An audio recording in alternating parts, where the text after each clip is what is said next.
speakers, I'm going to recognize some really good friends. I'm not going to get everybody at once because that'll take a while.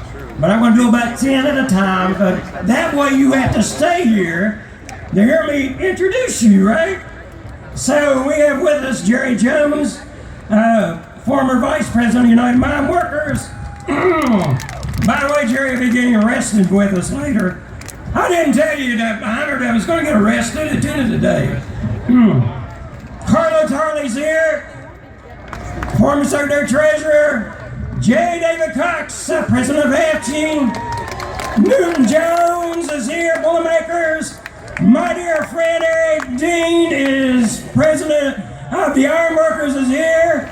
Anthony Mark Perone is here, President of U.M.W.A. Robin Williams, Vice President, U.M.W.A. Greg Juneman, President of IFPTE. Chris Shelton, President, CWA. Warren Fairley, Vice President, Boilermakers. And my friend from West Virginia, Elaine Harris, CWA.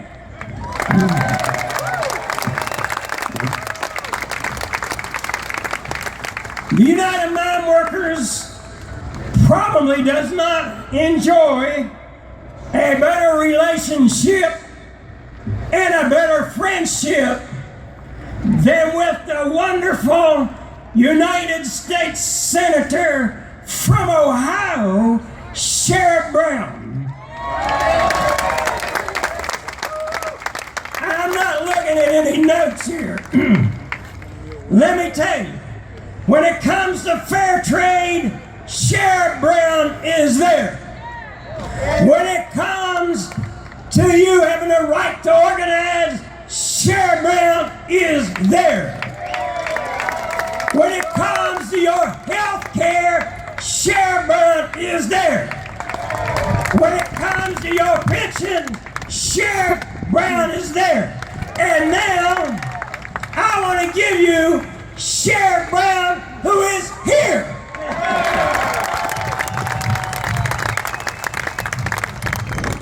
Hello, mine workers. I love Cecil. First of all, just listening to him, as Joe said, he's a preacher, he's a labor activist, he's everything. And I loved when I was walking up here from the back and I met some people from Crooksville and Cambridge and Zanesville and Belair and Steubenville and all over eastern and southern Ohio. And I saw Cecil ask people to raise their hands if they were veterans and raise their hands if they were sons and daughters of veterans and family members of veterans. And I just, that is so important to remember, because the people who defended this country in won World War II, it was people who were mine workers who left the mines and served in our country in war and served with people like my dad in World War II. It was people who stayed in the mines and produced the coal to build the weapons. It was steel workers in eastern Ohio. It was chemical workers.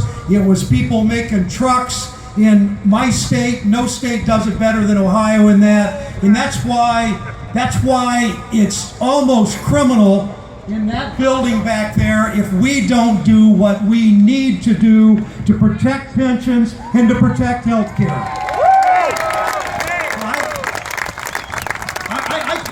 I can't think of a union. I mean, I spend a lot of my time in union halls. It's where I learn politics. It's where I learn what matters. I can't think of any union that's more patriotic than this one. Any union that's sent more of its sons and daughters to war. Any union that's worked to power our country better than this one. And frankly, any union that protected its workers from injury and death than this union did. I was at a Workers' Memorial Day rally about 15 years ago in Lorain, Ohio, on the banks of the Ohio River. Banks of the of Lake Erie. And a guy gave me a pin that I wear in my suit coat. And it's a depiction of a canary in a bird cage.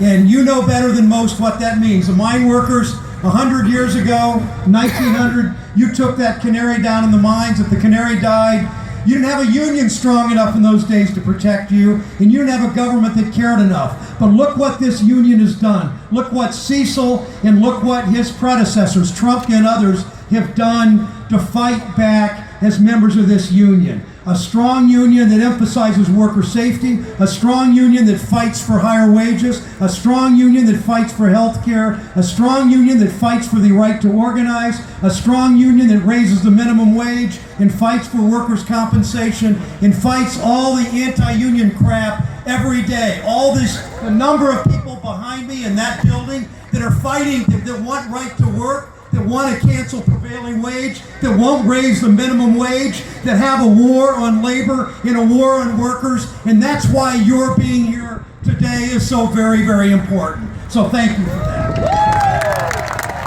Now, I want to welcome a handful of Ohio mine workers that I know are coming. Babe Bird, as always, and Dave Dilley and Norm Skinner and Charlie and Karen Williams, who I just saw about a week ago in Meigs County. But I want to talk about how we're going to do this.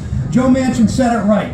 We've got 8 Republicans so far. I see Shelley Moore Capito here. She is really the leading Republican in fighting for this. But here's the problem. We got every single Democrat in the Senate on board doing this because Democrats are the party that stands for workers and stands for organized labor and always will. There are a handful of Republicans like Shelley that understand the trade union movement and what it means. We only have 8. We need at least a half dozen more Republicans. And most importantly, we need the Republican senators and the Democratic senators to push the one person in this building. There's plenty of anti-labor Republicans, unfortunately, in this building. But there's one guy who doesn't much like the U.M.W.A. He happens to be the top Republican, the majority leader in the Senate. And we need Republican senators and Democratic senators to put the heat, I'll call out his name, to put the heat on Mitch McConnell. He's the reason we haven't had it yet. He's the reason this isn't law. He's the reason we haven't fixed this. So I want you to, I know that Shelley's trying, I want you to go around to every member of the Senate, push them not only to sign up, but also to go to Mitch McConnell and tell him enough. We owe this to this patriotic group of Americans, the United Mine Workers. We owe this to them. We owe this to their families. We owe this to make our country continue to grow the way it should. Pay those mine workers back for what they did for the United States of America. Thank you so much.